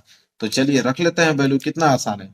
तो शून्यकों का योगफल क्या हो जाएगा मेरे प्यारे बच्चों, माइनस, तो फार्मूला में है एक्स का गुणांक, तो एक्स का गुणांक क्या है -4, तो -4, और बटे में एक्स स्क्वायर का गुणांक, एक्स एक्स स्क्वायर गुणांक क्या दिख रहा है आपको 4 दिख रहा है, तो यहाँ पे हो जाएगा 4। तो मेरे प्यारे बच्चों माइनस माइनस क्या हो जाएगा प्लस के 4, और नीचे आपका 4 दे रखा है, और 4 से 4 कैंसिल, तो मतलब 1 मेरे प्यारे बच्चों, क्या गया 1। तो शून्यकों का एक फल 1 होगा मेरे प्यारे बच्चों, देख लीजिए दिया है क्या ऑप्शन में, तो पहला वाला ऑप्शन जो होगा बिल्कुल राइट आंसर हो जाएगा। समझ में आ गया मेरे प्यारे बच्चों। चलिए आगे बढ़ते हैं। अगला प्रश्न देखेंगे, प्रश्न नंबर यहाँ पे 16। देख लीजिए 16वां प्रश्न क्या है मेरे प्यारे बच्चों। 16वां प्रश्न है कि दो संख्याओं का योगफल आपको 24 दे रखा है, उनमें से एक संख्या दूसरी की दोगुनी है, तो संख्याएं क्या होंगी, यह पूछा है। मेरे प्यारे बच्चों दो संख्याओं का योगफल 24 है, हमें मानना पड़ेगा कि माना संख्याएं, यहां पे लिख देंगे कि माना संख्याएं, दो संख्या है ना, तो लिखेंगे माना संख्याएं एक्स और वाई हैं। एक संख्या को मैंने एक्स मान लिया, दूसरे को मैंने वाई मान लिया, वाई है। माना संख्याएं एक्स और वाई हैं। अब इसमें से बोल रखा है कि दो संख्याओं का योगफल 24 है, मतलब कि एक्स और वाई को अगर हम जोड़ देंगे तो इन्हीं दोनों संख्याओं का योगफल कितना है, 24 है मेरे प्यारे बच्चों। तो ये 24 हो गया, इसे हम लोग समीकरण नंबर पहला मान लेंगे। इसके बाद बोला है कि एक संख्या दूसरी की दोगुनी है, एक संख्या दूसरी की दोगुनी है, मतलब हम मान लेंगे कि जो यक्स है वो वाई की दुगनी है, मतलब दो वाई की इसको बराबर कर देंगे, तो यक्स जो है वाई की दुगनी है। क्लियर है। चलिए इसे हम लोग मान लेते हैं समीकरण नंबर दूसरा। अब समीकरण दूसरा का मान समीकरण पहला में रख दो, यहां लिख देंगे कि समीकरण दूसरे का मान, समीकरण दूसरे का मान समीकरण पहला में रखने पर, समीकरण पहला में रखने पर, समीकरण दूसरे का मान समीकरण पहला में रखने पर, जब पहला में रखोगे मेरे प्यार बच्चों तो यहाँ पे x आया है तो x की जगह आप 2y रखो, तो हो जाएगा 2y और प्लस y बराबर हो जाएगा मेरे प्यार बच्चों 24। तो 2y और एक y जुड़कर क्या हो जाएगा 3y, तो 3y बराबर हो गया मेरे प्यार बच्चों यह 24। यहां से अगर हम y निकालें तो y बराबर क्या हो जाएगा आपका 24, और 3 गुणा में इधर जाएगा तो 3 भाग में, तो 3 वाट है 24, तो y बराबर मेरे प्यारे बच्चों 8 आ गया। अब इस y का मान समीकरण दूसरा में रख लो, तो यहां लिख दीजिएगा कि y का मान समीकरण दूसरा में रखने पर, y का मान समीकरण दूसरा में रखने पर, समीकरण दूसरा में रखने पर, रखने पर, तो चलिए रख देते हैं मेरे प्यारे बच्चों। तो रखोगे तो क्या है x बराबर 2y है, तो यहाँ पे रखेंगे हम लोग x बराबर 2 इंटू वाई, वाई का मान कितना आया 18, तो x बराबर क्या आ जाएगा 18 दूनी के 36। तो दो संख्याएं कौन कौन सी आ गई, एक तो 36 और एक आपका 8 आ गया, तो 8 और 36 ये दो संख्याएं होंगी। देखिए ऑप्शन में दिया है मेरे प्यार बच्चों, तो चलिए देख लेते हैं। देखिए यहाँ पे मिस्टेक हुआ है, y का मान 8 है तो मैंने 18 रखा है, तो 18 थोड़ी होगा 8 होगा ना, तो 8 दूनी के 16, सॉरी यहाँ पे 16 होगा, तो संख्याएं कौन से हो जाएंगी 16 और 8 हो जाएंगी, क्योंकि y का मान 8 है ना, तो यहाँ 8 रखोगे, मैंने गलती से 18 रख दिया है। तो 16 और 8 देखिए दिया है, क्या देना ही चाहिए 16 और 8, मतलब मेरे पास पहला वाला ऑप्शन जो है बिल्कुल राइट आंसर हो जाएगा। क्लियर है मेरे प्यारे बच्चों, समझ में आ गया आप लोगों को। चलिए अगला प्रश्न देखते हैं। चलिए मेरे प्यारे बच्चों अगला प्रश्न देखते हैं, प्रश्न नंबर 17 देख लीजिए क्या है। प्रश्न नंबर 17 है, बिंदु आपको एक दे रखा है और यह कह रहा है कि बिंदुओं -2, 6 और -2, 10 को मिलाने वाले रेखाखंड के मध्य बिंदु के निर्देशांक पूछा है, मध्य बिंदु के निर्देशांक। ठीक है। अब मध्य बिंदु के निर्देशांक मेरे प्यार बच्चों यहाँ पे ज्ञात हो करना है। यहाँ पे क्वेश्चन कहने का मतलब है, मैं आपको बता देता हूँ फिर से, क्वेश्चन ये कहना चाह रहा है कि अगर दो बिंदु हैं, एक बिंदु ए है और एक बिंदु यहाँ पे मान लेता हूँ बी है, और एक का निर्देशांक यहाँ पे दे रखा है आपका -2, 6 और एक का दे रखा है आपका -2, 10। कह रहा है इनको मिलाने वाले रेखाखंड के मध्य बिंदु के निर्देशांक, अगर मध्य बिंदु अगर यहाँ पे कोई मध्य बिंदु अगर मैं P मान लेता हूँ और इसका निर्देशांक है x, y, तो इसी का निर्देशांक पूछा है मध्य बिंदु का। तो आपको मालूम है कि यह वाला तो आपका x1, y1 है, और ये आपका हो जाएगा आपका x2, y2 है। ठीक है। और यहाँ से मध्य बिंदु का निर्देशांक आपको पूछा है, देखिए कितना आसान होगा। तो मध्य बिंदु का निर्देशांक ज्ञात करने के लिए अगर x का वैल्यू निकालना है तो x बराबर क्या होता है मेरे प्यारे बच्चों, x1 प्लस x2/2 यही होता है। और y का निर्देशांक निकालना है तो y बराबर क्या होता है, y1 प्लस y2/2, ये होता है मध्य बिंदु का निर्देशांक निकालने का सूत्र। तो चलिए सिंपल है, तो x बराबर क्या हो जाएगा x1 का वैल्यू कितना है -2, और प्लस x2 का वैल्यू यहाँ पे है -2, और बटे में आ गया 2। इसी तरह y निकालिए, y बराबर क्या हो जाएगा y1 का वैल्यू 6 और प्लस y2 का वैल्यू कितना है 0 बटे में 2, तो ये हो जाएगा आपका x बराबर -2, प्लस गुणा माइनस में होगा तो -2 बटे 2। ठीक है। और ये हो जाएगा y बराबर 6 में 0 जोड़ोगे तो 6/2 हो जाएगा। तो यहाँ पे करोगे तो ये हो जाएगा x बराबर -के 2 कटा दोगे तो x बराबर -के 2 आ गया। तो x बराबर -के 2 आ गया। आइए होगा कटा दोगे तो 2 3 6 y बराबर 3। ठीक है। तो मध्य बिंदु का निर्देशांक हमने x y माना था, तो x का वैल्यू तो आ गया -के 2 और y का वैल्यू यहाँ पे 3। तो -2, 3 होगा मेरे प्यार बच्चों। -2, 3 चलिए देखते हैं। तो -2, 3 मेरे प्यारे बच्चों, -2, 3 देखिए पहला वाला ऑप्शन जो है बिल्कुल राइट आंसर हो जाएगा। समझ में आ गया मेरे प्यारे बच्चों, किसी बच्चे को डाउट नहीं होना चाहिए। चलिए अगला प्रश्न देखते हैं। चलिए देखिए क्वेश्चन नंबर 18 क्या मेरे प्यारे बच्चों, बोला है कि यदि 10a का वैल्यू दिखा है, 10a बराबर 4/3 दिया है, तो सेक a का मान पूछा है। देखिए ये भी प्रश्न बहुत ज्यादा सिंपल है, इसमें भी फार्मूले का ही खेल है। तो यहाँ पे आपको 10a का वैल्यू दे रखा है, 10a बराबर दे रखा है 4/3 दे रखा है। पूछ रखा है आपको कि सेक a का मान, चलिए बताइए। तो मेरे प्यारे बच्चों इसमें भी फार्मूले का ही खेल है। आपको मालूम है कि फार्मूला होता है सेक स्क्वायर a बराबर 1 + 10 स्क्वायर a, यह फार्मूला होता है। ठीक है।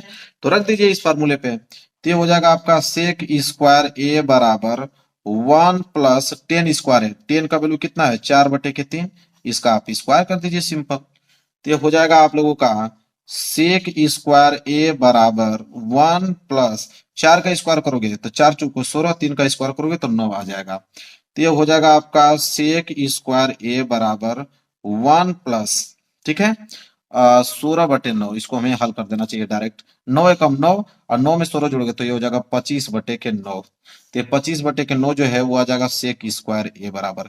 तो हमें तो सेक ए का वैल्यू चाहिए, तो सेक ए बराबर क्या हो जाएगा, यह वर्ग है, उधर भेजोगे तो वर्गमूल में हो जाएगा, तो यह 25/9 का वर्गमूल हो जाएगा।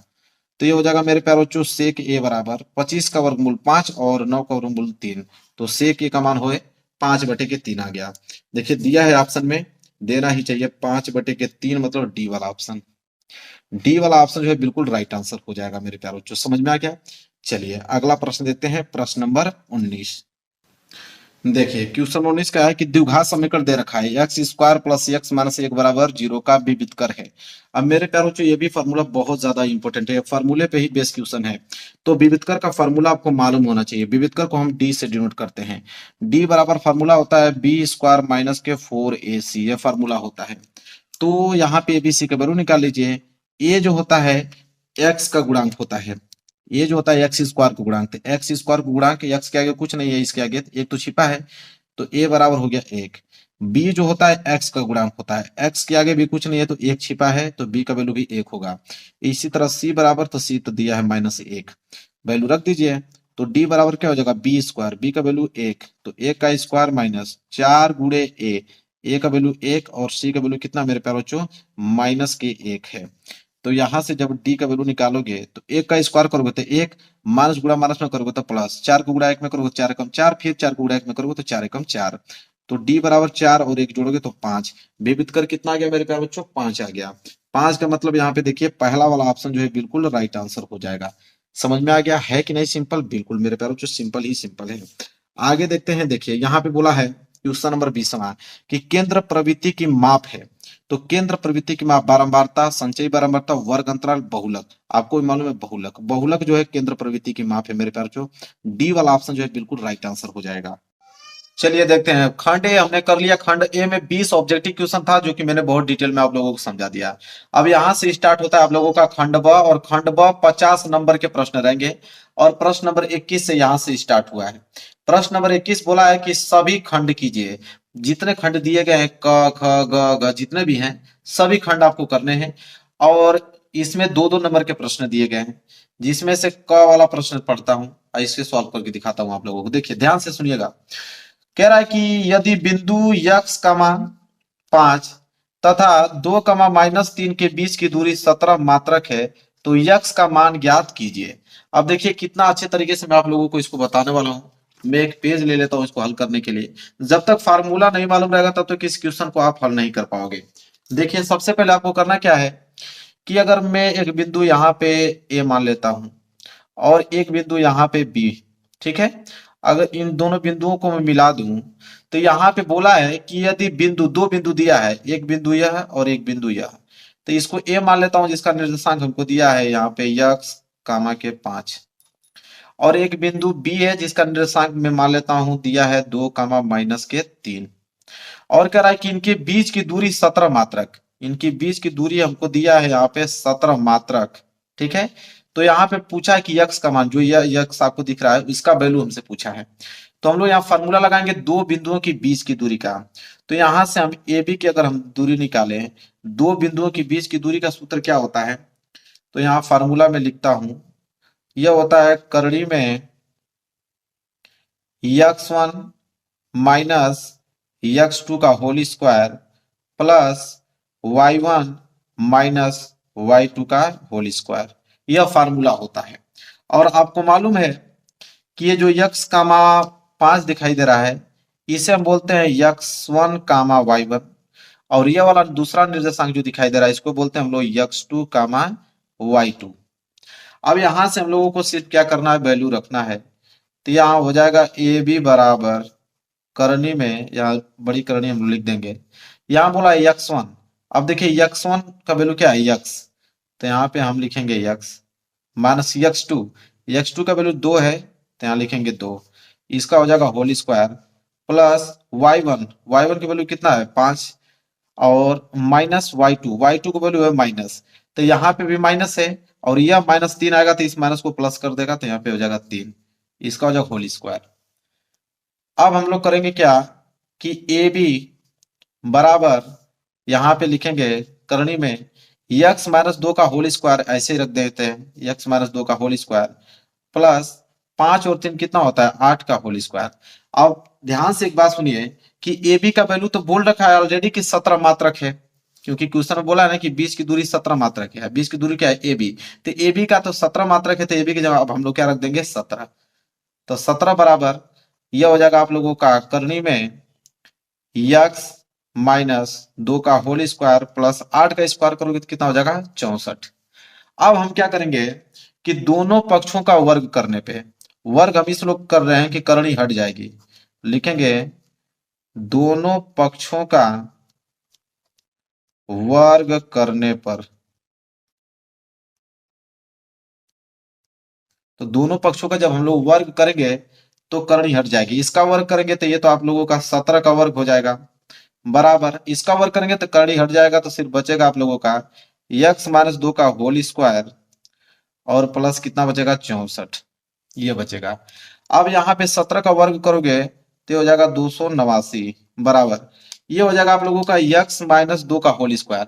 अब यहाँ फार्मूला आप लोग जानते हो कि x-2 का होल स्क्वायर का फार्मूला होता है A square plus B square minus 2ab, ये फार्मूला होता है। इसी पे तोड़ना है, तो ए स्क्वायर मतलब यहाँ पे x है तो ये हो जाएगा x square plus B square, B की जगह 2 है तो हो जाएगा 2 का स्क्वायर माइनस 2a, मतलब x और b मतलब 2, और प्लस में इधर हो जाएगा आपका 64। समझ में आ गया यहाँ तक।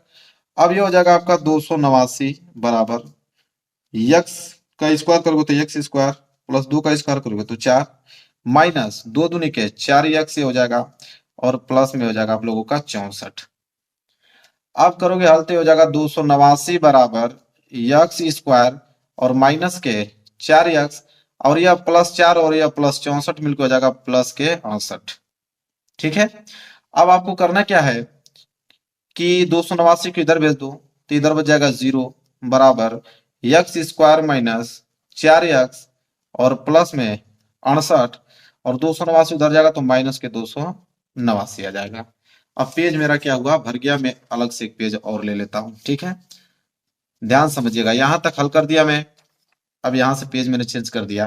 तो यहाँ पे देखो 0 बराबर क्या हो जाएगा x स्क्वायर माइनस 4x, यहां से घटाओगे तो 9 में से 8 घटाओगे तो कितना बच जाएगा 1, और 8 में से 2 घटाओगे तो कितना, 8 में से 6 घटाओगे तो बच जाएगा 2, और यहाँ पे 2, मतलब 289 में से 68 घटाओगे तो 221 बचेगा, और चिन्ह किसका लगेगा माइनस का, बड़े वाला का चिन्ह लगता है।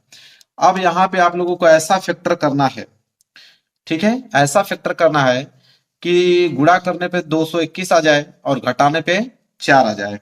तो वैसा फैक्टर आप लोगों का है 13 गुणे 17, ठीक है। 13 में 17 गुणा करोगे तो 221 आ जाएगा, और 17 में से 13 घटाओगे तो 4 भी आ जाएगा। तो इसको हम लोग ऐसे लिख सकते हैं, इसको आगे लिख दो, जीरो को उधर लिख दो, तो ये हो जाएगा आप लोगों का एक्स स्क्वायर माइनस के 4x माइनस के 221 बराबर 0। इसको इस साइड लिख दिया, इसको इस साइड।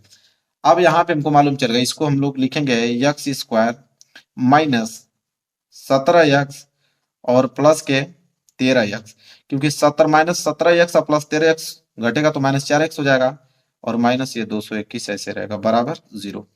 अब इतना जब फैक्टर में हमने तोड़ दिया तो यहाँ पे पेयर बना लो, एक पेयर यहाँ बन गया, एक पेयर यहाँ बन गया।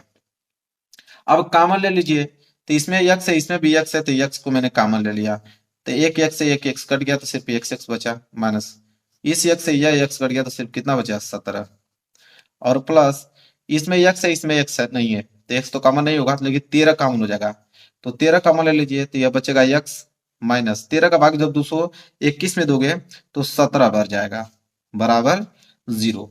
अब देखो, गुणनखंड तभी सही होता है कि जब इसमें भी x माइनस 17 आया है, इसमें भी आया है, और दोनों में भी आया मतलब सेम है, तो x माइनस 17 इसमें भी, x माइनस 17 इसमें भी है, तो कॉमन ले लो, तो हो जाएगा x माइनस के 17 एक कोष्टक में, और एक कोष्टक में हो जाएगा x और प्लस के 13 बराबर 0। अब क्या करोगे, अब आपको अलग अलग यहाँ पे क्या कर देना है, 0 के बराबर कर देना है। एक बार क्या करोगे कि x माइनस 17 बराबर 0 ले लोगे, और एक बार x प्लस 13 बराबर क्या ले लोगे, 0 ले लोगे, तो ये हो जाएगा x बराबर माइनस 17 उधर जाएगा तो प्लस 17, ये हो जाएगा x बराबर प्लस 13 उधर जाएगा तो माइनस के 13। तो x का दो वैल्यू प्राप्त हो गया, एक तो x बराबर प्लस के 17 और एक तो x बराबर माइनस के 13। तो माइनस में कभी भी वैल्यू नहीं आता है, जब भी आता है तो प्लस में। तो x का वैल्यू कितना आ गया 17, मतलब 17 ही होगा। ठीक है, तो 17 यहाँ पूछा है ना कि x का मान क्या होगा, तो x का मान 17 होगा, और यही कहलाएगा आंसर।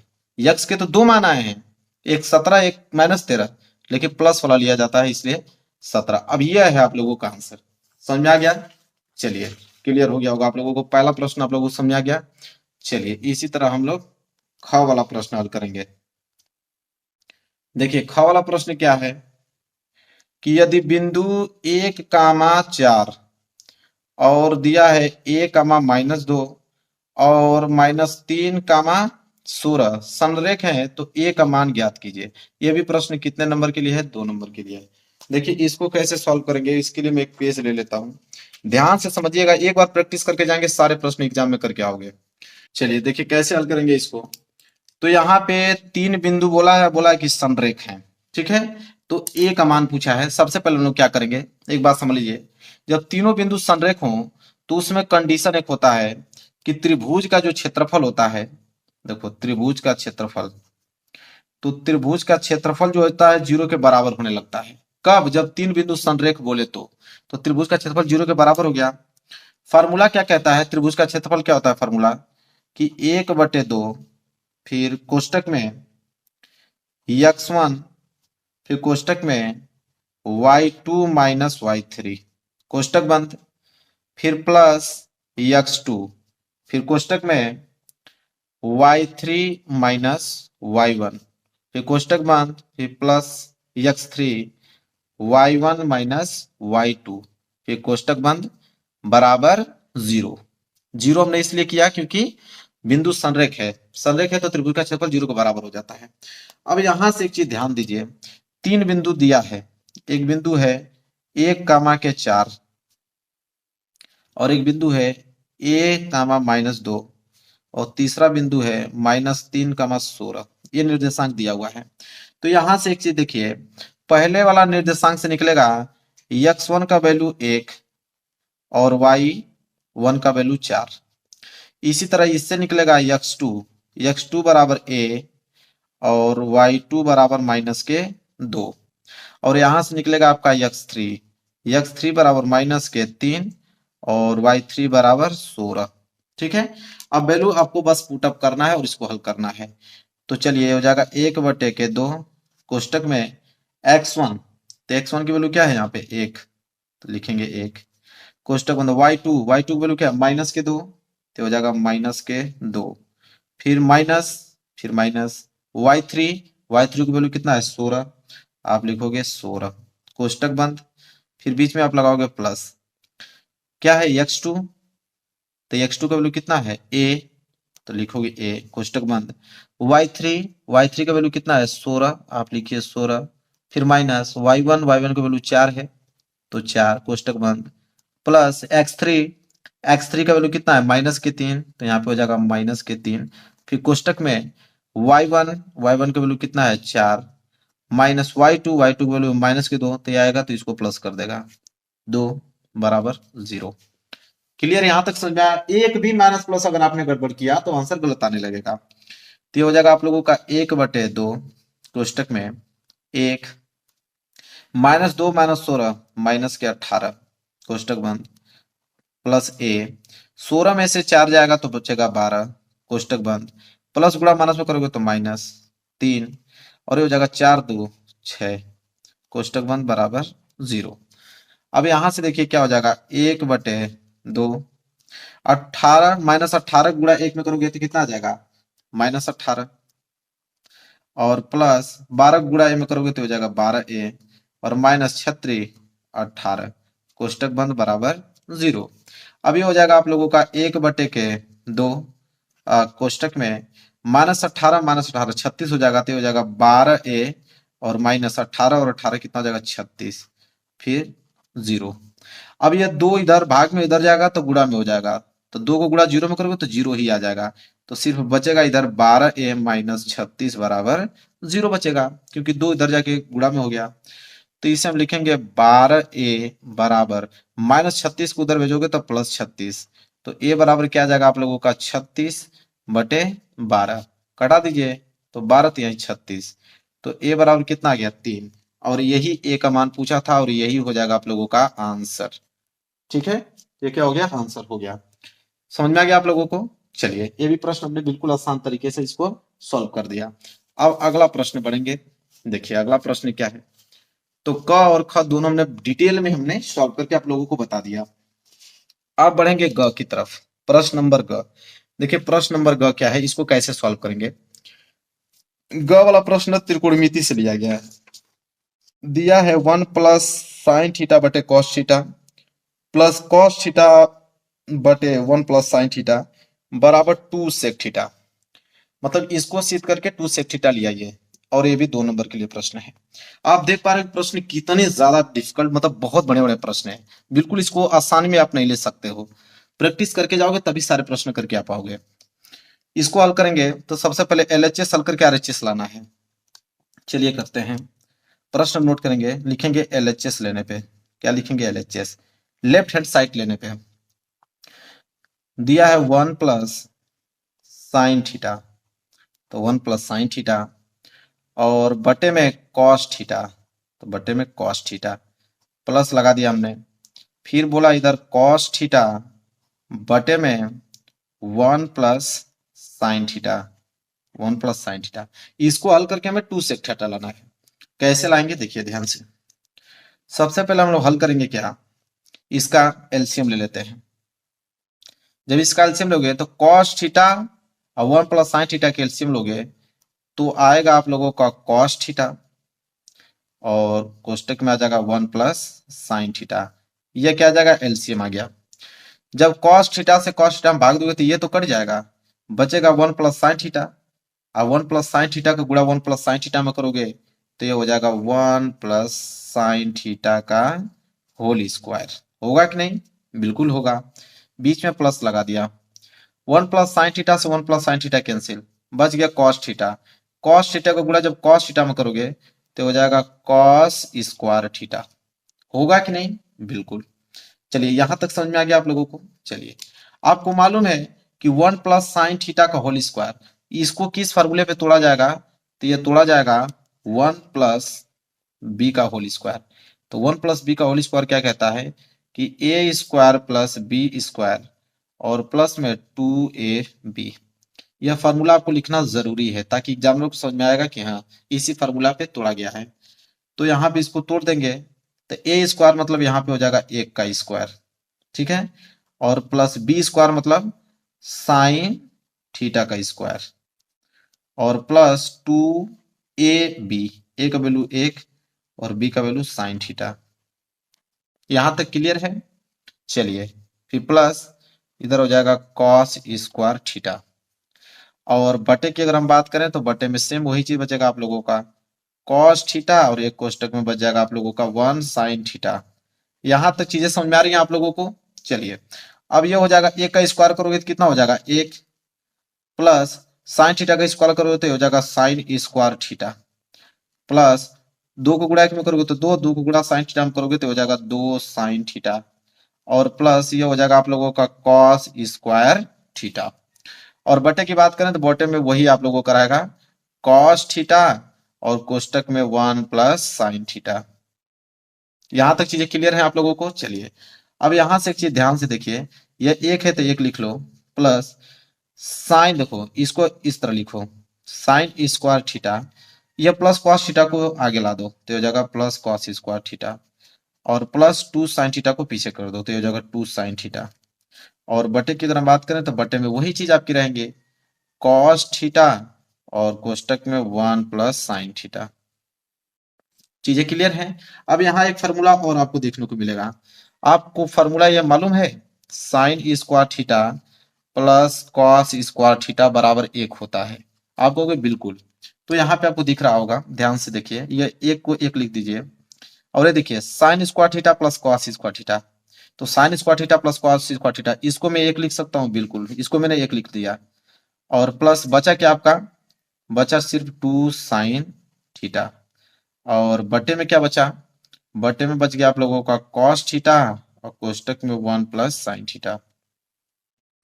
अब यहाँ इसको हल करोगे तो एक एक मिलके हो जाएगा दो, तो हो जाएगा 2 प्लस 2 साइन थीटा, और बटे में ये हो जाएगा आप लोगों का कॉस थीटा, और कोष्टक में 1 प्लस साइन थीटा। यहां तक चीजें क्लियर हैं आप लोगों को? कोई दिक्कत नहीं होना चाहिए। पेज मेरा भर गया है, थोड़ा सा क्वेश्चन और बचा है, हल हो जाएगा। यहां तक समझ में आ गया आप लोगों को ना? एक पेज ले लेता हूँ, एक लाइन का और है। अब यहाँ 2 प्लस 2 साइन थीटा, यहाँ 2 कॉमन ले सकता हूँ, बिल्कुल 2 कॉमन ले लूंगा तो यहाँ बच जाएगा आप लोगों का 1 प्लस साइन थीटा, ठीक है, और बटे में कॉस थीटा, और कोष्टक में 1 प्लस साइन थीटा। यहां से एक चीज देखने को आपको मिल रहा होगा कि 1 प्लस साइन थीटा से 1 प्लस साइन थीटा कैंसिल, ठीक है, तो ऊपर बच गया आप लोगों का 2, और नीचे बच गया आप लोगों का कॉस थीटा, तो हो जाएगा 2, कॉस थीटा को ऊपर भेजोगे तो वो किस में चेंज हो जाएगा, सेक थीटा में, और यही हमको सिद्ध करना था। तो देखो राइट हैंड साइड आ गया कि नहीं, क्वेश्चन में हमको यही सिद्ध करना था, 2 सेक थीटा हमने ला दिया। इस तरह इस क्वेश्चन को क्या करेंगे हम लोग, सॉल्व करेंगे। चलिए, इस क्वेश्चन को भी मैंने डिटेल में, इस क्वेश्चन को भी मैंने सॉल्व कर दिया, कोई दिक्कत नहीं होनी ही नहीं चाहिए, बिल्कुल आसान तरीके से मैंने सॉल्व करके आप लोगों को बताया कि थोड़े से भी परेशानी आप लोगों को ना हो।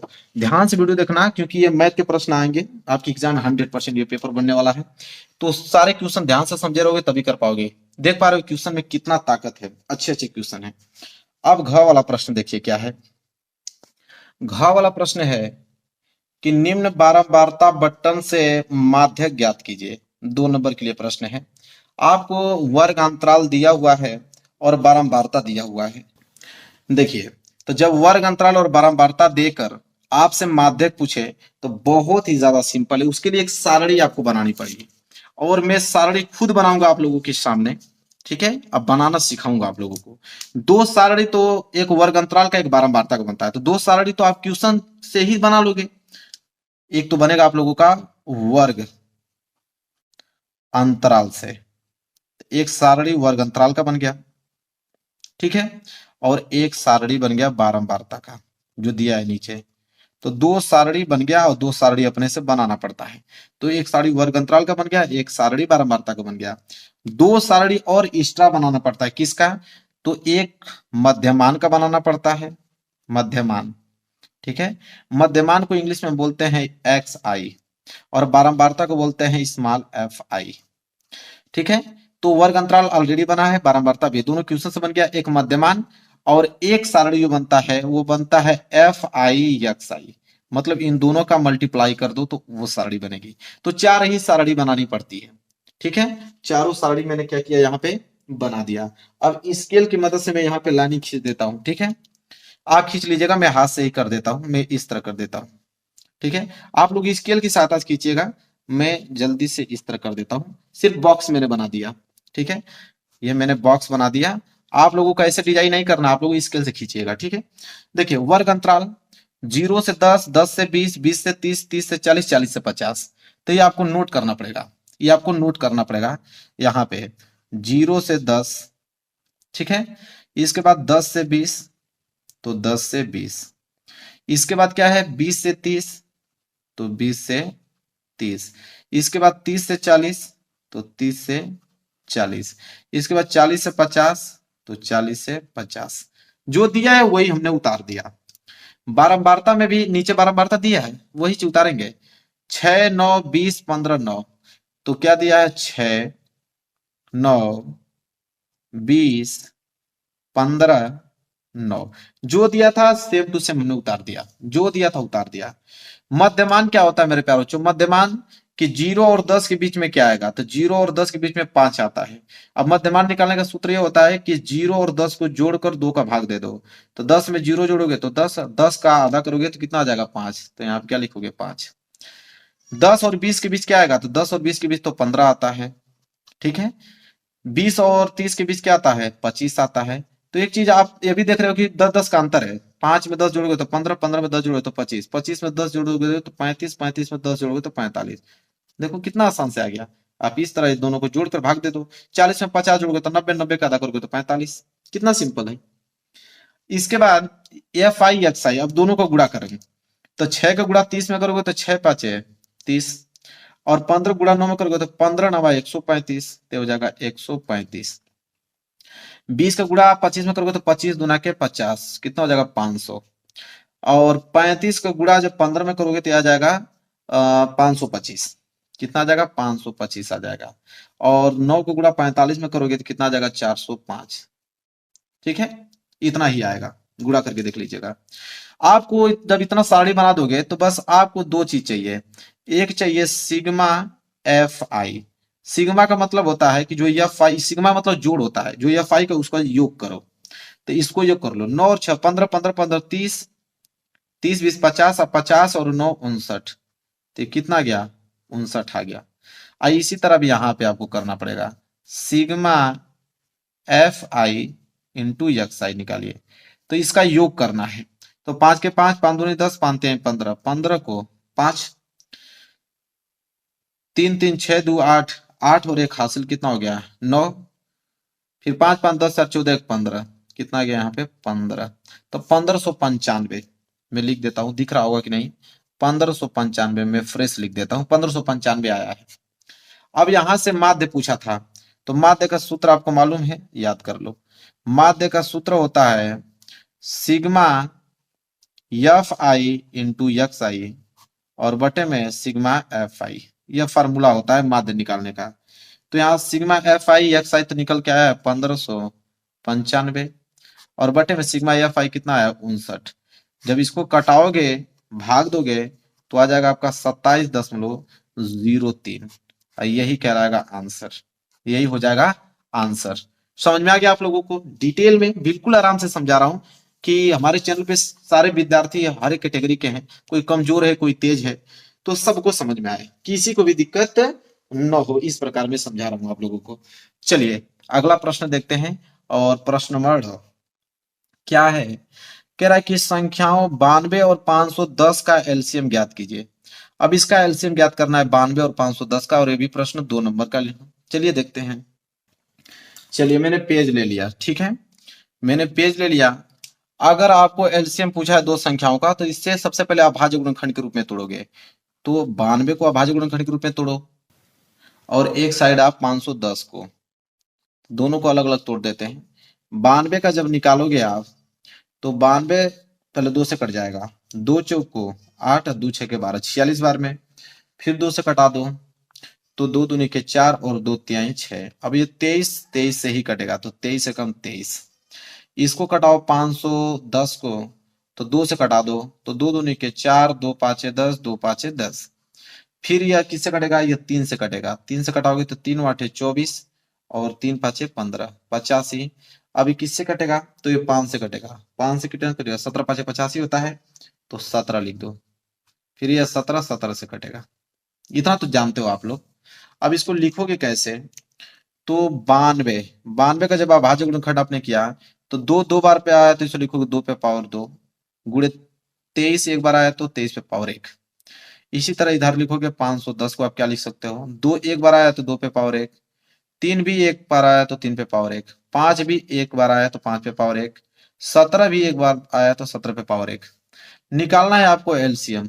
एलसीएम निकालने का तरीका क्या होता है कि सभी अभाज्य संख्या ले लो, सभी अभाज्य संख्या है। तो सभी अभाज्य संख्या क्या है, 2 3 5 17 23 सभी यही है। तो आपको कहोगे 2 भी है, 3 भी है, 5 भी है, 17 भी है और 23 भी है। सबको ले लिया और सबकी बड़ी घात लीजिए। तो 2 की सबसे बड़ी घात क्या है, 2 पे पावर 2, 3 की सबसे बड़ी घात 3 पे पावर 1, 5 पे सबसे बड़ी घात एक ही है, 17 पे भी एक ही है, 23 पे भी एक ही है। एलसीएम निकालने का यही तरीका होता है कि सभी अभाज्य संख्या ले लीजिए, ठीक है, और उसकी सबसे बड़ी घात ले लीजिए। हमने ले लिया। अब 2 का स्क्वायर करोगे तो 4, 3 पे पावर 3, 5 पे पावर 1 5, 17 पे पावर 1 मतलब 17, 23। तो ये हो जाएगा आप लोगों का कितना, 4 3 12, 12 5 60, 60 गुणे 17 गुणे कितना हो जाएगा 23। तब यहाँ पे 60 17 और 23 का जब गुणा करोगे तो ये आ जाएगा 23,460। गुणा करोगे तो ये आ जाएगा, ठीक है। ये हो गया आप लोगों का आंसर, यही है आप लोगों का एलसीएम। तो एलसीएम भी हमने बिल्कुल डिटेल में समझा दिया कि ताकि कोई भी दिक्कत आप लोगों को ना हो। इसके बाद च वाला प्रश्न है कि सिद्ध कीजिए कि करड़ी में 3 एक अपरिमेय संख्या है।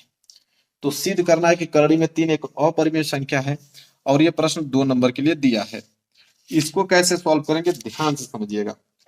इसको सॉल्व करने का तरीका क्या है, तो मैं यहीं से स्टार्ट करता हूँ, यहाँ जगह खाली है ना, यहीं से कर देता हूँ इसके। तो सिद्ध कीजिए कि करड़ी में 3 एक अपरिमेय संख्या है। तो आप लिखोगे कि माना, माना करड़ी में 3, क्या लिखोगे, माना, चलिए इसको यहां से करते हैं, ब्लर कर रहा है, मैं यहां से करता हूं। यहां लिखिए माना करड़ी में 3 एक परिमेय संख्या है। जस्ट उसका उल्टा मानिए, वो अगर आपको अपरिमेय सिद्ध करने के लिए बोला है ना तो आप परिमेय मानिए, परिमेय संख्या है। समझ में आ गया आप लोगों को, पहली लाइन आपको समझ में आ गया। सबसे पहले मानो करड़ी में 3 एक परिमेय संख्या है। अब मैं इस पेपर को साइड कर देता हूं, यहां से हल करता हूं प्रॉपर। अब तो सिर्फ हल ही करना है ना उसको। देखिए कैसे करोगे, माना करड़ी में 3 एक परिमेय संख्या है। जब उसको आपने परिमेय संख्या मान लिया तो इसलिए आप कहोगे कि करड़ी में 3 जो है परिमेय संख्या, तो परिमेय संख्या के बराबर कर दो। तो आप कहोगे A by B, A by B के बराबर कर दिया क्योंकि ए बाई बी परिमेय संख्या होता है। लेकिन यहाँ पर कंडीशन लिखोगे कि परिमेय संख्या कब होगी, कि जहां ए कामा बी जो है सअभाज्य है। कैसा है, सअभाज्य है। परिमेय संख्या तभी होंगी जब ए और बी सभाज्य हैं और बी जो है 0 नहीं होना चाहिए। सभाजक मतलब समझते हो कि जहां ए और बी होगा दो संख्याएं, इनका एचसीएफ सिर्फ एक होना चाहिए। इनका एचसीएफ सिर्फ एक, मतलब एक के अलावा कोई अभाज्य गुणनखंड नहीं होना चाहिए। अगर कोई दूसरा होता है एक के अलावा तो समझिए कि परिमेय संख्या कभी नहीं होगी।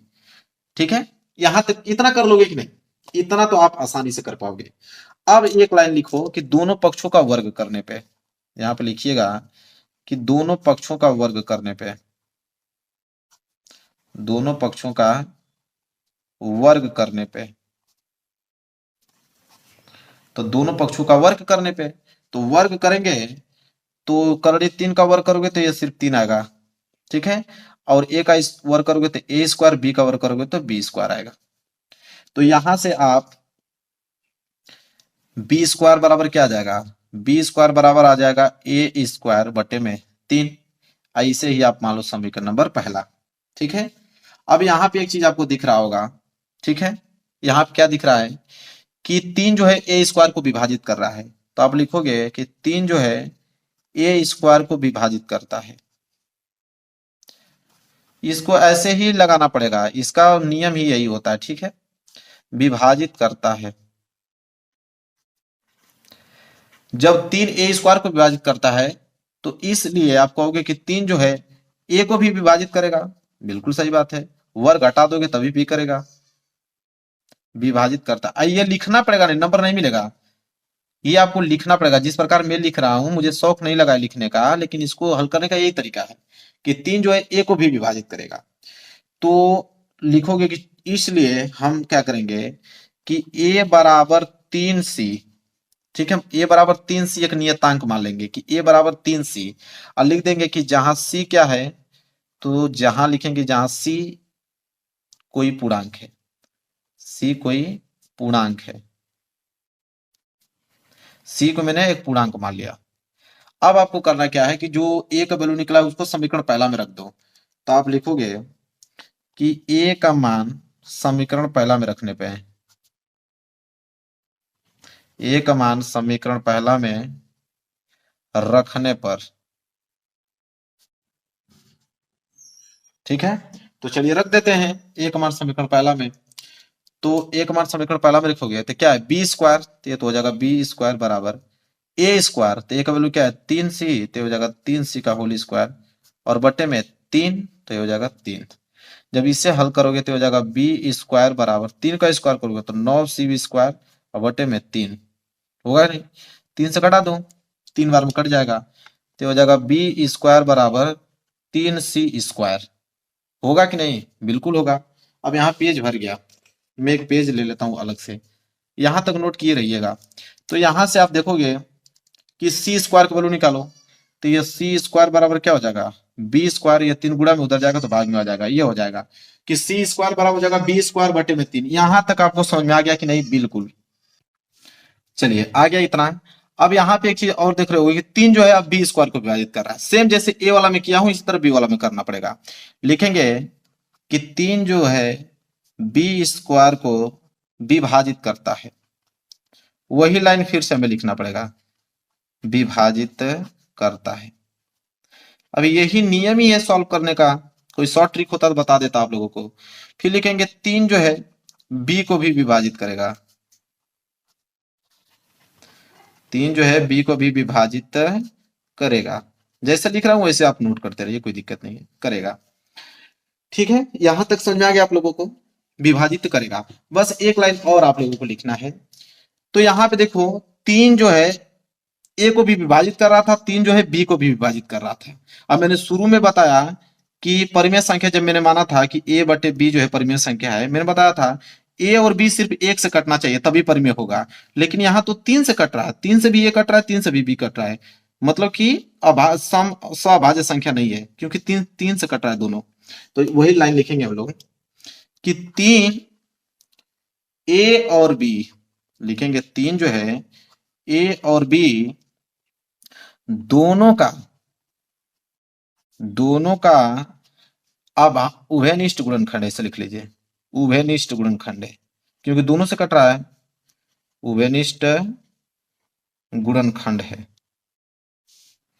गुणनखंड है। ये लाइन लिख लिया, एक लाइन और लिखना पड़ेगा, परंतु लिखेंगे परंतु यह विरोधाभास है, विरोधाभास है, लिखेंगे परंतु यह क्या है, विरोधाभास है, क्योंकि ऊपर मैंने माना था परिमेय संख्या, अब ये हो रहा है अपरिमेय संख्या, क्योंकि 3 जो है उभयनिष्ठ गुणनखंड हो रहा है।